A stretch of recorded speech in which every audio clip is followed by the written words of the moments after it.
Hello everyone, my name is Nathan and I'm the Outreach and Communications Officer at Hertford College at the University of Oxford. Today I'm going to present Oxford University Explained, which will hopefully give you a little bit of an insight into the university, explain some of the distinctive features of being a student at Oxford, and also give you a bit of an idea about how you can make a competitive application should you choose to apply.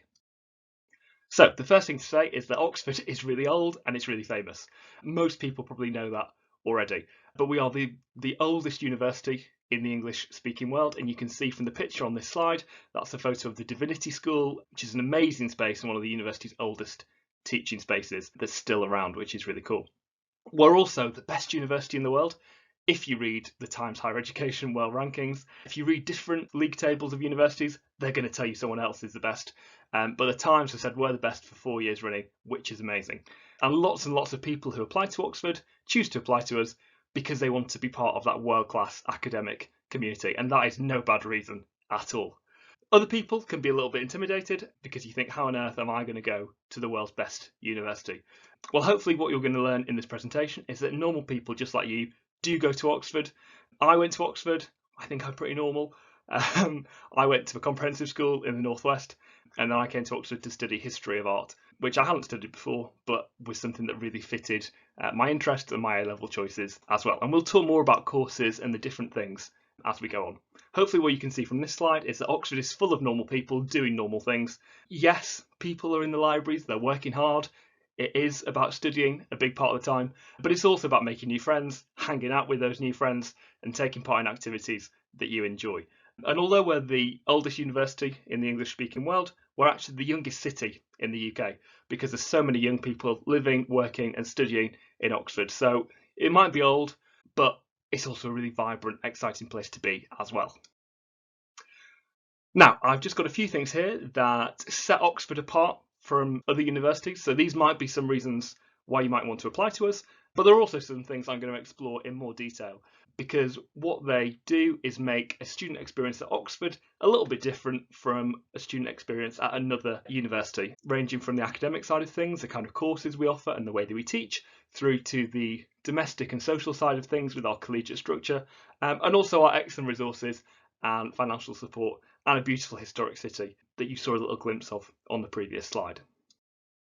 So the first thing on that list is the broad range of academic courses that we offer. In general, the courses at Oxford are going to be academic in focus rather than vocational. And the difference you've got there is that an academic course is maybe something you're kind of used to in school. It's studying a subject because you're interested in it, because you want to find out more, because you have questions that you want to answer. And you might go on and get a job in that area in the future, but you might not, because these kind of courses are all about building transferable skills. So sure, it's great that you know about maths or you know about history or you know about Spanish, but you might actually go and use those skills in a different career. On the other hand, a vocational course is something that's building specific skills and knowledge for a specific career. So say you wanted to be a nurse or a graphic designer or an accountant, it would make sense to go to university and study nursing or graphic design or accountancy. Now, we don't offer very many courses like that because we've got that academic focus instead. So that is a choice you've got to make. Do you kind of know exactly what you want to do already? And do you need specific vocational training for that? Or are you someone who just likes learning, who wants to find out more, and who actually has got quite an open book when it comes to thinking about what you want to do in the future? Now, some of our courses are more vocational, things like medicine, engineering, law. Lots of people who study those things go on and work in the related fields, but they're still academic. You're still going to be investigating stuff, reading stuff, and really digging into the academic side of things. So it probably goes without saying, but coming to Oxford is kind of a high level academic experience. There's going to be a lot of academic stuff in there. And if that suits you, then that is absolutely great. If it doesn't, then maybe have a look at those different options that you've got. What you can see on this slide is the range of different subject areas that we teach. So these are not the specific degree courses, but these are all the areas where we have courses in. So if you enjoy art and music, there are courses that you can study at Oxford. It might be fine art, it might be music, it might be history of art like I studied.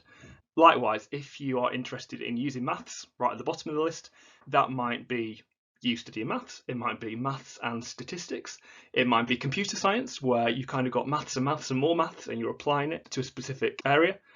It might be physics, it might be engineering. So there's all sorts of different courses out there to suit your interests. But if you're interested in any of the things on this slide, there will be an academic course at Oxford for you. Now, whichever one of those courses you choose, you're going to benefit from tutorial teaching. And that is one of the things that sets Oxford apart from almost every other university apart from Cambridge. So you can see on this slide, lectures, that's one person talking to a big group of people. Smaller seminars and classes where maybe you've got 10 people sat around a table talking about the lecture, talking about a reading that they've done. Practicals, whether that's a Spanish conversation class or doing an experiment in the lab. And field work, where you're going out and doing stuff on location. Now you're going to get all of those methods of teaching, which all have their pros and cons, at any university you go to, and Oxford is no different. You're going to get all of those things. But on top of that, you're also going to get what we call tutorials, what Cambridge calls supervisions, and that's a really special part. And it's what you can see in the photograph on this slide. It's normally 2 students, sometimes it might be 3, sometimes it might just be 1, sat down with an expert academic talking about your work. And that is an amazing way to learn. So in this photo, you can see 2 history students at Hertford College, where I work, talking to David, one of our history tutors, about their work. And the reason they've got their laptop out is because they've written an essay. So at the start of the week, David will have said to them, I want you to write a 2,000-word essay on this subject they were studying. Here's a reading list of some books that you might want to look at, some articles you might look at online. Go away, have a read, bring me an essay, and we'll talk about your ideas. And then what they're doing in the tutorial, which is maybe an hour or an hour and a half long, is they're talking about their ideas. They're talking about what they thought was interesting. They're talking about the questions that they've got. And David is pushing their ideas and their engagement into a new way and asking them questions that maybe they hadn't thought of before.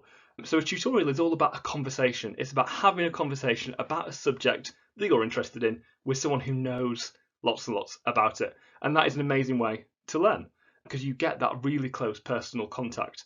Tutorials are also a way to ask questions if you are stuck on something.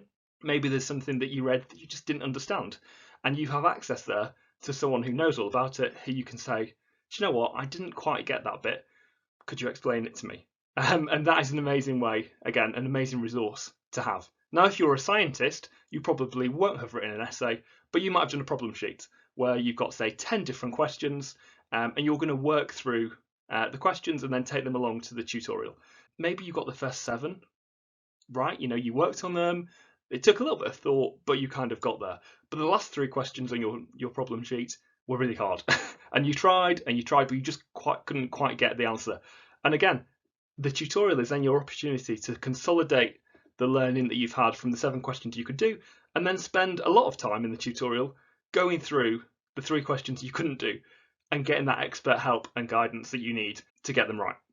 So a tutorial is an amazing way to get that one-on-one contact, make the most of your contact time at university. Now, at the bottom of the slide, you can see independent study, and that is really key. That, I think, is the biggest difference between school and university, is the amount of independent study you have to do. If you're a history student like Holly in the photograph, you might only have 4 or 5 hours a week where you actually have to be in university, in a lecture or in a class or in a tutorial. And that's less time than you spend in school every day at the moment. So it's a big difference.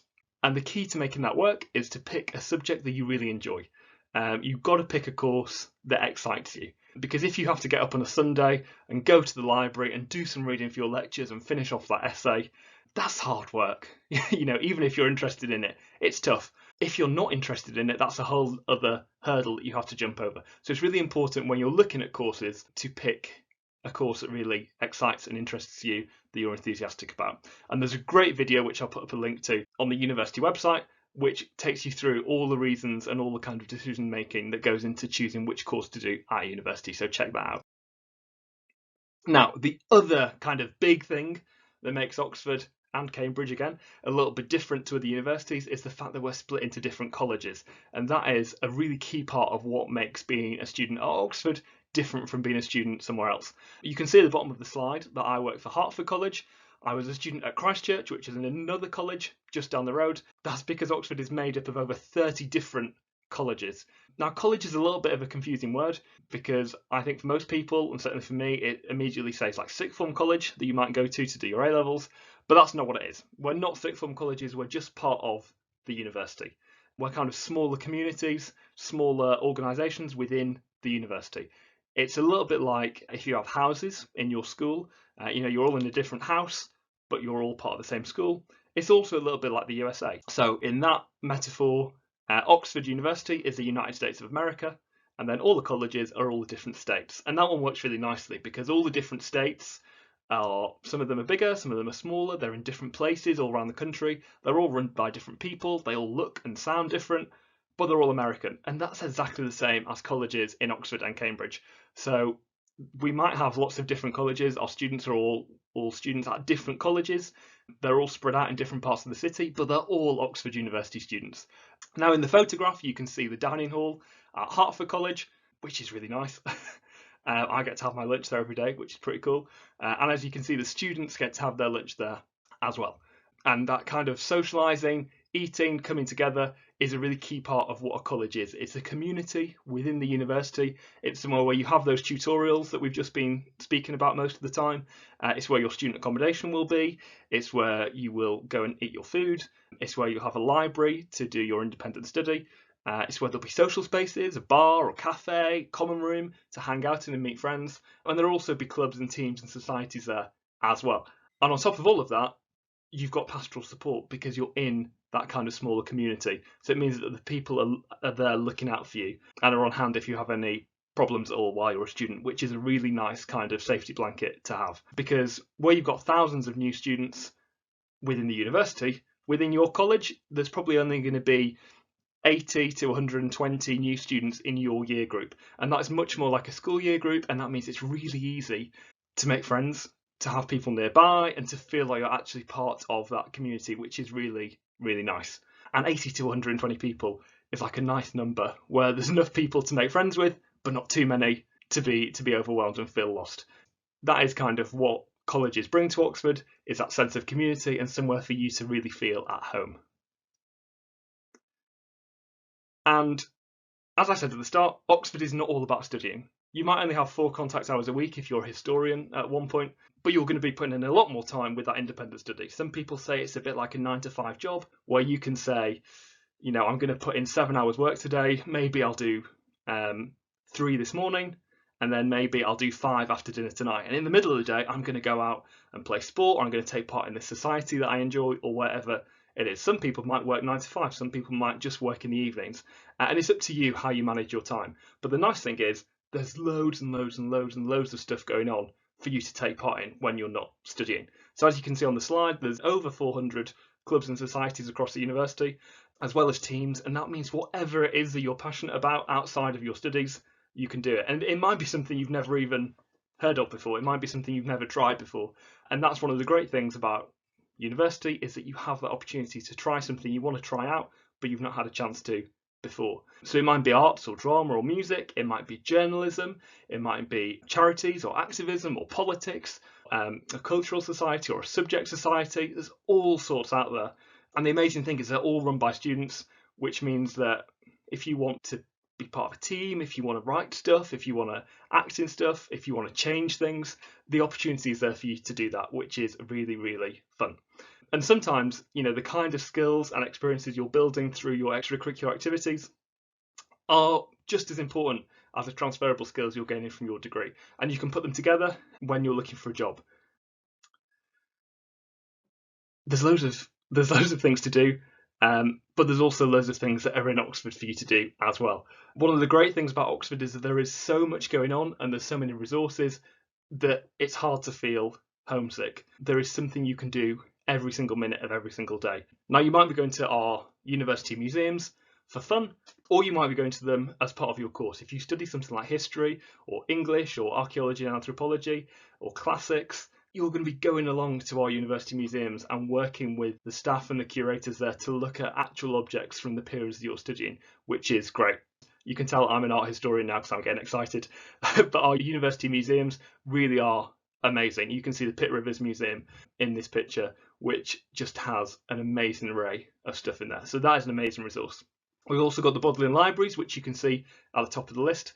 There's over 100 libraries in Oxford. We love a good library. So every college has its own library. If you're a student at Hertford College, you can use the Hertford College Library, but you can also use the Bodleian Libraries, which are the central university libraries. So all the different departments and faculties will have their own library, and then the main Old Bodleian is right in the centre of town, just opposite Hertford College actually. And that's really exciting because it is a legal deposit library, one of only a few in the country, and what that means is that they are entitled to get a free copy of every book that gets published, and that means they get more than 1,000 new things in the library every single week, which is just a little bit crazy. If I gave you 1,000 books to put in your house every week, you would soon get full up. What that means is that whatever you need to read or consult is probably going to be in Oxford, and that's going to save you time and save you money because what you need is right there. If you're a biologist, or if you just like outdoor spaces, we've got an amazing botanic garden and arboretum, which means somewhere with loads of trees that again you can go and do your studies in, as well as all of the laboratories and research institutes and all the exciting scientific stuff that you would expect from a world-class university as well.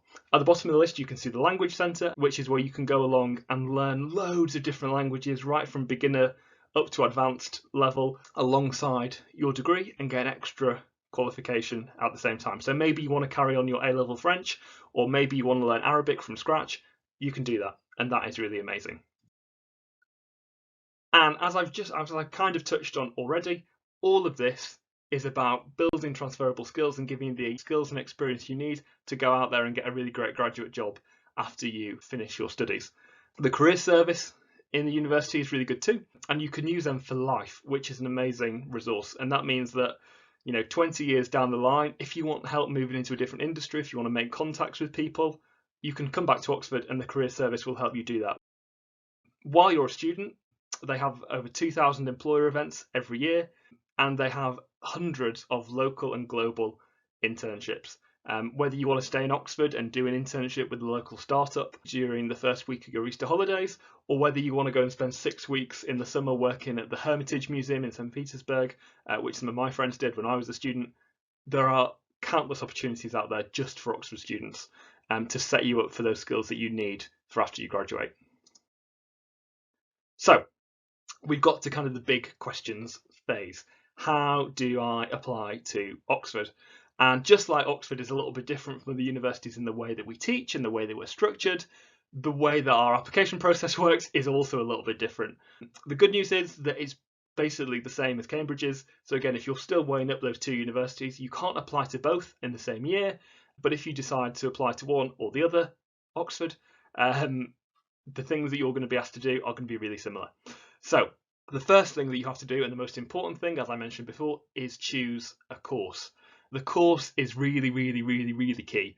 If you pick a course that you choose because somebody else tells you it's a good idea, or because you think you're going to get more money in the future, but actually you're not interested in it, you're not going to have a good time if you get in, and you're less likely to get in the first place. Pick a course that excites you, that you want to find out more about, that suits your interests, and you'll have the best chances of getting in, and you'll also have the best chances of having a good time and getting the best degree that you can while you're here. Now, once you've picked a course, you can pick a college, because not every college offers every course. It's not because we specialise, so there's not like a science college and then a languages college. Every college offers a mix of different subjects, but they don't all offer every subject.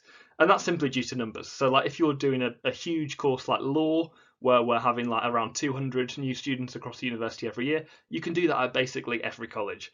If you're picking history of art like me, you can only do that at 8 colleges because there's only about 13 places every year. So you can see it just depends on how big or small your course is across the university, leads to how many colleges you have a choice from. So the kind of courses that you're looking at, and you can see a picture of the prospectus on there. And again, I'll put a link to the online prospectus which you can download because that's got all the courses in and all the colleges in, and a handy little table in between the green section and the blue section which shows you which college offers which course, which is really helpful. So there's 3 kinds of course that you might be looking at Oxford. The first is a favourite subject, so something that you like already. Biology, English, geography, maths, music, something you've done in school, you're good at, you like it, you want to do more of it. That's absolutely fine. You might also want to do what we call a joint honours degree, where you're combining 2 or more subjects together. So Some universities will have loads and loads and loads of these options. We have some, and generally they're combining languages or science and philosophy. So as you can see on there, you could do history and Spanish, you could do English and a modern language, you could do physics and philosophy, computer science and philosophy, maths and philosophy. And they're quite interesting because if you kind of like science, but you also like the more humanities side of stuff, that gives you an opportunity to do a little bit of both. And then you can see at the end philosophy, politics, and economics. That is kind of a special one where you can't study any of those things by themselves at Oxford. You can also do philosophy with the other things like science, as we said. You can do history and politics together. You can do economics and management. So there's a few different combinations, but if you're interested in that kind of area of social sciences, you can only do some of those in certain combinations. And finally, it might be something brand new. So that was history of art for me. It might be classics, which is a study of ancient Greece and Rome and their culture and society and literature and art and politics. Biochemistry, Egyptology, human sciences, which is a great combination I think is really relevant today about humans, how they work, the impact they have on society. It's a bit of a combination of biology and anthropology and sociology and a really interesting course. And material science, which is an offshoot of engineering, where you're looking specifically at how materials work. And all of those are really, really interesting. And what I would say about those is not to be put off and think other people are going to have an advantage on me because I don't know anything about them. That's not the case. Nobody has studied biochemistry before they come to university. No one studied human sciences or Egyptology before. If you're interested in it and it suits your skills and suits your interests, then go for it. You're going to be just as qualified as anyone else. We're not expecting you to know all the answers already. That's why you're coming to university, to learn.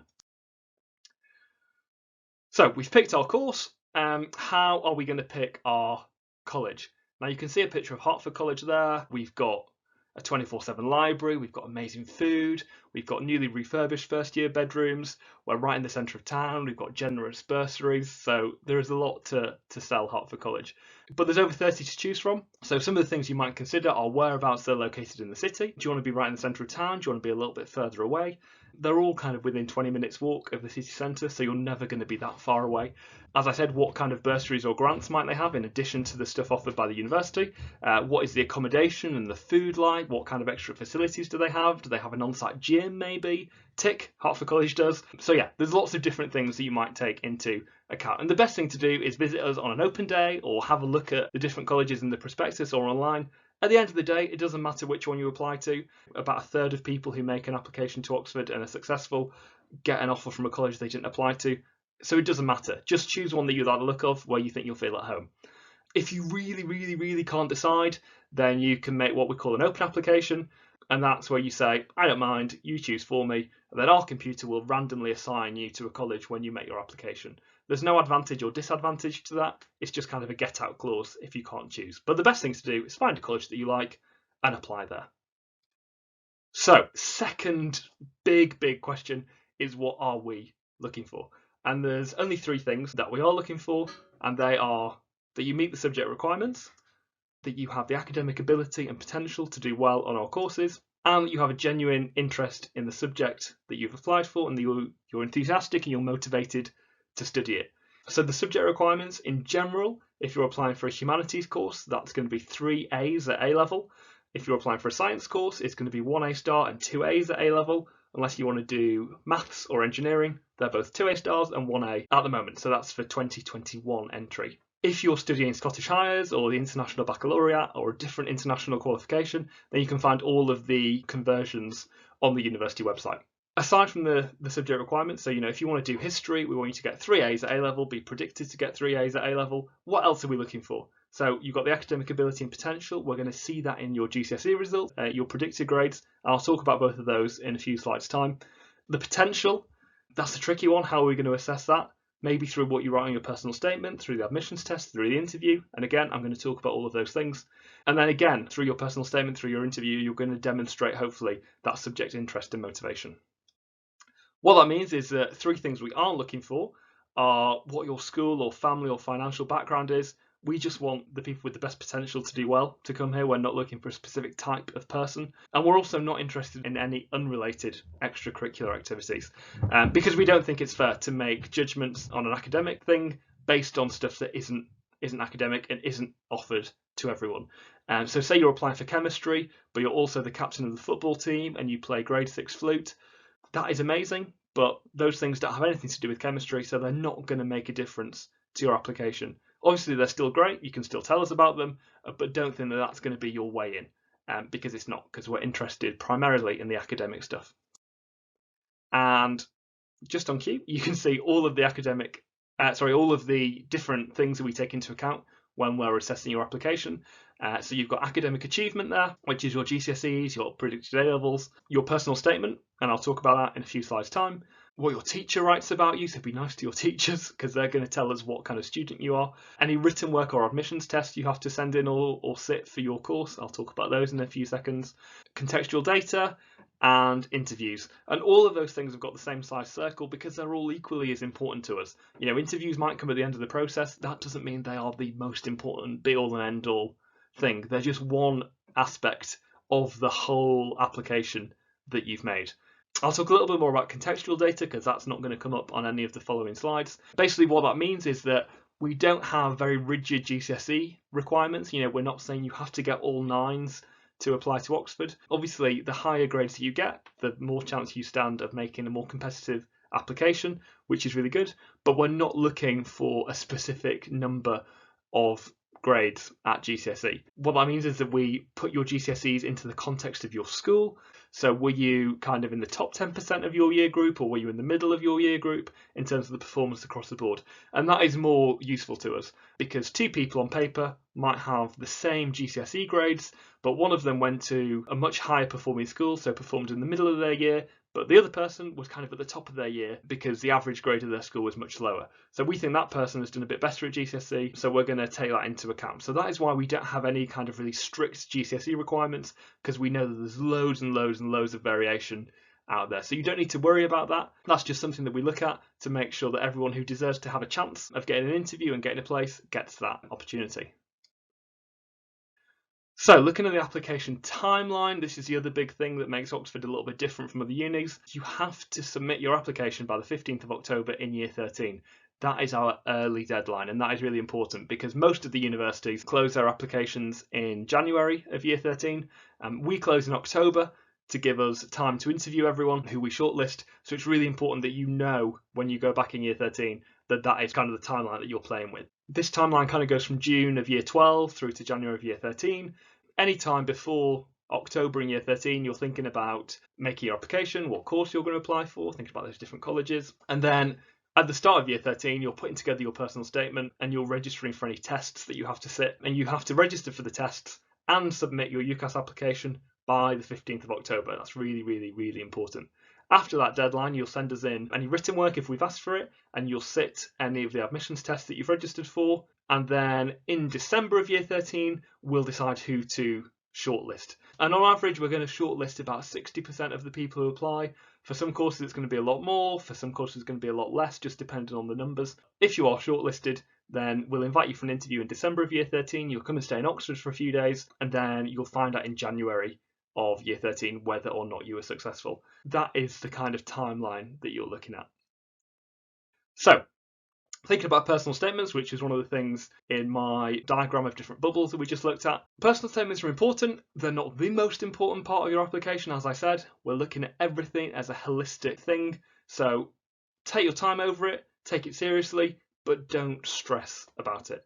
As you can see on the right hand side, and this comes back to what I was saying earlier about the unrelated extracurricular activities, if you're applying for Oxford or Cambridge, we recommend that at least 80% of your personal statement focuses on the academic side of why you want to do the course and your motivation and enthusiasm. Your personal statement is primarily an academic document. It's not like a kind of a CV where you're telling us all of your different teamwork and leadership skills. We want to hear about the subject and your interest in the subject. We want you to demonstrate your motivation to study it and to tell us all the stuff that you love about that course that you've chosen. That is what it's for. And it's there to sell yourself, because for lots of universities, this is going to be the only opportunity you get to show them any kind of your personality and your personal interests other than what they see of your kind of grades and just the raw data you get in your UCAS application. And that's really key, because your personal statement is just one side of A4 paper. you only get about 4,000 characters in which to sell yourself, which sounds like a lot, but really, really quickly runs out, and you can write 2 or 3 pages and you'll have to cut it down. So it needs to be concise, it needs to be to the point, and it needs to really focus on your academic achievements and that potential that you've got to be a really good student. It's also important to realise that it goes to every university you apply to. So on UCAS, you can apply to up to 5 universities at the same time. And your same personal statement, you're only going to write one. It's going to go to all the universities you apply to. You might be applying for slightly different courses at different universities, so we know that you've not written it especially for us. You don't need to say, I think Oxford is the best university ever. I really want to go to Oxford. Because when you send that to another university, they're probably not going to be very impressed. So we want to hear about you and your interest in the subject. And as you can see on the left-hand side on those bullet points, it's really important to be honest, but also to show us and not just tell us. And this is where this supercurricular thing comes in that's underneath academic on the piece of paper there. When we say supercurricular, we mean something that you've done outside of school, like an extracurricular activity, but that is taking your knowledge and engagement with your subject above and beyond what you're doing in school. So it might be reading a book, it might be listening to a podcast, reading an article online, watching a documentary, taking part in an online project, something like that, that actually you're doing off your own back because you're interested, you want to find out more about the subject. But that's a really good way to then demonstrate to us and to show us rather than just tell us that you'd be a good student. And you can see on the right hand side again that we said you can have up to 20% of it still extracurricular, because those are the universities, most of them are not going to get to interview you, and as I say, this is their only chance to see you. So go for it. In your last paragraph, if you want to tell us about your time management skills from your Saturday job, your teamwork skills from D&V, your leadership skills from being the captain of the netball team, go for it. That is absolutely fine, but we just want the majority of it to be about academic stuff. And these are some of those supercurricular ideas that I've just mentioned. So if you go on our website, you can find links to all of these different resources, and hopefully that'll set you up really well. It shouldn't be a chore to do these things because you like the subjects, hopefully. It's you going out there and taking a little bit of time just to say, you know what, I'm interested in this and I'm going to make the commitment to find out a little bit more, to engage with it a bit more, and to come up with my own ideas and think critically about this stuff that you're doing. And that is great, but you can also then play that to your advantage when you're writing your personal statement, because rather than being faced with a blank piece of paper and thinking, how on earth can I say that I love law? I just say, I really want to do law. I'm going to be a great barrister. I'm going to look great in a wig in court. Or, whatever you're saying, anyone can say that. So can you say stuff to us that sets you apart from everyone else and say, actually, maybe I listened to this Law in Action podcast from the BBC and they were talking about human rights law and I thought that was really interesting for these reasons. So then I went away and I found this article about this aspect of human rights law, and these are the bits that I thought was interesting, and this is the bit that I have a question about, and this is the bit that I'd like to push further. And then you might also say about how you've been to the local court and watched a trial and the kind of what you gained from that experience. It's just you going out, taking some of your own time to find out more about the course that you're applying for, to show us, rather than just tell us, that you are a motivated, enthusiastic and independent learner. That is what we want to see. So you've done your personal statement, that's all great. You might have to do some tests or written work. Most courses at Oxford ask you to do an admissions test, and they come in 2 distinct forms. Most of them are going to be kind of subject specific, so they'll be pushing the stuff that you've done at A-level to the next step. So something like the MAT, which is the maths admissions test, or the HAT, which is the history admissions test, or the PAT, which is the physics admissions test. They're going to be kind of building on the A-level syllabus, asking you new questions, giving you new scenarios, and they're designed to be challenging. You're not going to come out of them getting full marks, so you don't need to worry. They are difficult. What they're there for is to just give us another measure to make judgments about people's applications on, and to give you a chance to demonstrate how you can push your ideas and engagement with the subject to the next level. Now, the best and only way to practice for those is to have a look at the free past papers. They're available online. So if you go on your course page on the website or the prospectus, you'll find out what tests you have to sit, and then you can download the past papers and give them a go. And that's really important. If you can try them in timed conditions and then look at the mark scheme, that's going to really, really help you, because some of them might ask questions in slightly tricky ways that you're not used to. So if you know what to expect and can do it in the time that you're given, that's going to really set you up well for when you actually have to do the test for real. The other kinds of tests are more critical thinking based. So the main one there is a TSA, or the Thinking Skills Assessment, and that's used in all sorts of different courses at Oxford. So for like psychology, for economics, for chemistry, they're not related. So they're not asking you questions about those courses. They're just asking you to do things like literacy, numeracy, spatial thinking, and that sort of general critical thinking stuff. So they're not subject specific, they're more general. And again, they've got past papers to practice, especially with the TSA. I'd recommend that you practice it. I've tried some of them, they're really tough. They ask questions in really weird ways. So the best thing for you to do is to get used to what they expect, to the kind of way that they phrase questions. And if you can do that, then you're going to be as prepared as you can be, because that is the kind of way that you're going to have to take it when you sit the test in November of year 13. So written work is really important as well. Some courses you might have to sit an admissions test and send in some written work. Other courses it might just be written work. In general, that's going to be for humanities courses. So kind of essay-based subjects might want to see an example of an essay that you've written. It doesn't necessarily have to be about the subject that you're applying for, because you might not have studied it before. Normally you can send in an essay that you've just done in school in a different subject that's been marked by your teacher, because what we're looking for is your analytical skills, your reasoning skills, and your language and writing skills. That's what we want to see, not necessarily the argument that you're making about the topic. So the last step of the admissions process that we looked at before, and a really important one, is interviews. And everyone always has lots of different ideas about what an Oxford interview is. Essentially, it is a tutorial. It's a mini tutorial like we talked about before. It's you sat down with some tutors talking about the subject that you're interested in and that they know about. That is all it is. So as you can see on here, you'll come and stay. Most people will come and stay with us unless you live really, really far away. And then we might do it via video. But most people will come and stay with us in the first 2 weeks of December normally. Come and stay in Oxford. We'll give you free accommodation and free food. And you might be eligible for free transport as well. And you can look on the website to find out if you are. During your time with us, you'll normally have some, you might just have one, but most people will have at least 2 interviews with different tutors. And they'll normally be tutors at the college that you have applied to or that your open application got sent to. It's just a chance to talk about the subject and to see how you can respond to new ideas. It's not another test. We've had the admissions test. We've had the GCSEs and the A levels. We know that you can do tests. That's not what this is about. This is a conversation. It's a kind of a way of testing out how that teaching and learning style would work when you're actually a student. It's a two-way conversation about your subject. There might be prompt material to kind of get that conversation going. So if you're doing maths, it might be an equation for you to solve with a whiteboard and a few minutes to kind of have a go at working it out. If you're doing economics, it might be a graph for you to interpret. If you're doing English, it might be a poem that we give you and ask you to analyse a short poem. We want to have a conversation and we want you to be able to be at your best and talk about something that you're interested in and apply the knowledge and skills and experience you've got from school and from your supercurricular activities and from your general kind of engagement with the subject. See how you can apply that to something you've not seen before.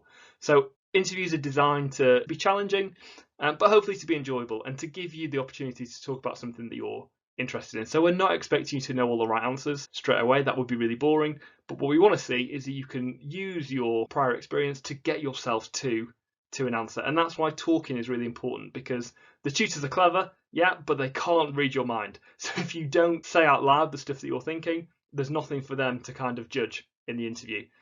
I think a good way to think about an Oxford interview is like a GCSE maths exam. Bear with me on that one. I know it sounds a little bit weird, but in a GCSE maths exam, you get marks you're working out, even if you don't get the right answer. And that's exactly the same in an interview. You know, we're not necessarily giving you marks in the same way, but if you don't get to the right answer, but actually you've thought about the problem in a logical way and you've been able to explain your kind of thought process and how you got to your answer, that is really, really, really, really, really good. That is what we want to see. We want to see your thinking process in action. So that is the thing that you should focus on, making sure you can verbalize and talk about your thought process rather than having the right answer straight away in a flash. So we've talked about all of the application process, and the last thing we're going to touch on is money, because we know that university is expensive. It's a big decision to make, but we think that Oxford is affordable and that your finances should never be a barrier to you coming to study at Oxford if you've got the potential to do so. So your costs at university are going to be split into 2 kind of categories: your course fees or your tuition fees, and then your living costs. So things like food, accommodation, and all the general stuff that you would spend money on, whether that's clothes or going out or shopping or whatever. And the good news is that there's really low upfront costs, because lots and lots and lots of that expenditure can be covered by student loans from the government. Every UK student is entitled to a student loan from the government, that will cover the full cost of your tuition fees. So currently they're £9,250 a year, and that is the same for most universities in the UK. You don't have to pay those before you come. The government will pay them for you, and then you pay back the government after you graduate, and I'll talk about that on the next slide. You can also then get a loan for your living costs, called a maintenance loan, and that is going to depend on your household income. So that's what your parents or carers earn at home, added together if there's more than one. That is going to determine how much of a maintenance or living costs loan you can have. Now, everyone, regardless of their household income, is entitled to a basic one of around £4,000 a year, but as your income goes down, the amount you can borrow goes up, so it could go up to about £9,000 a year on top of that course fee loan as well. So you might end up with somewhere between kind of £13,000 to £18,000 a year in terms of your student loans. Now, I'm going to talk about those on the next slide, as I said, but there's also really generous university funding that I'm going to talk about that makes Oxford really affordable, and some of the other things that make Oxford affordable are the kind of structural things that I've talked about already. So the fact that we're split into the different colleges means that quite often things like your accommodation and food are subsidised. If you're in college accommodation, normally you're only going to pay during term when you're here, and we only have 3 8-week terms a year. That means you're only paying rent for about 6 months of the year. And yeah, you have to move home during the holidays, take all your stuff with you, unless there's a reason why you can't do that, when of course you can stay. But most students will go home during the holidays, and that means that your student rent bills are half what they might be somewhere else, which is, a really great advantage. And then things like the food in the dining hall is nowhere near as expensive as it would be if you went out into town to cafes and restaurants and things like that, and quite often can be cheaper than cooking for yourself. So the way that we're organised means that there is support there to make it an affordable experience for you. So the way that the student loans work is that you pay based on what you earn, not what you owe. So you only start repaying your student loans, and that's your tuition fee loan and your maintenance loan combined together. You only start paying for them after you graduate from university. What that means is that you can earn up to a certain amount every year and not have to pay any money back. So we're going to just round it down and say it's £25,000 a year. So what that means is you can earn up to £25,000 a year in your job after you graduate, and you won't have to pay back a single penny. Your student loan will just sit there. It will get bigger because of interest, but you don't have to pay any of it back. You can earn up to £25,000 and not pay a penny. What that means is any money you earn above that threshold, you pay back 9% every year, and you pay it monthly out of your monthly salary. So on this example, on the second line of the table, you can see that if you earned £30,000 a year, that is £5,000 above the 25 grand threshold. 9% of £5,000 is £450, and when you take that down to a monthly payment, that is £37 a month. So essentially, what your student loan is you taking out an additional tax for 30 years, because after 30 years, any amount of your loan that you've not paid back yet is cancelled, it goes away. This is a really, really special type of loan. You don't really get any other loans that are based on your income rather than on your debt. So what it means is that you don't have to worry as much as you would do with a loan or being maxed out on credit cards or whatever it might be. You're not going to have people knocking on your door asking for this money. You're not going to have to pay it up front when you arrive. You're going to pay it back based on what you earn after you graduate. If you earn more, you pay more. If you earn less, you pay less. If you're earning £35,000 and paying £75 a month, but then you get made redundant and your salary is nothing, your student loan payments stop as well. So it's a really special thing that's linked to your salary. And in that way, as I say, it's a bit more like a tax than a normal loan.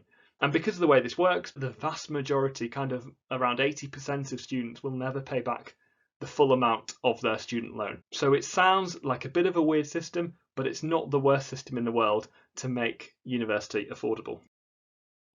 Now, on top of that, we're really proud at Oxford to be able to spend £8 million a year on bursaries for our students from low-income households. Around a quarter of our students are eligible for these bursaries, and a bursary is non-repayable. You don't have to pay back. It's free money that we're giving you. And just like the maintenance loan you can get from the government, these are means tested, which means that it's based on what your household income is.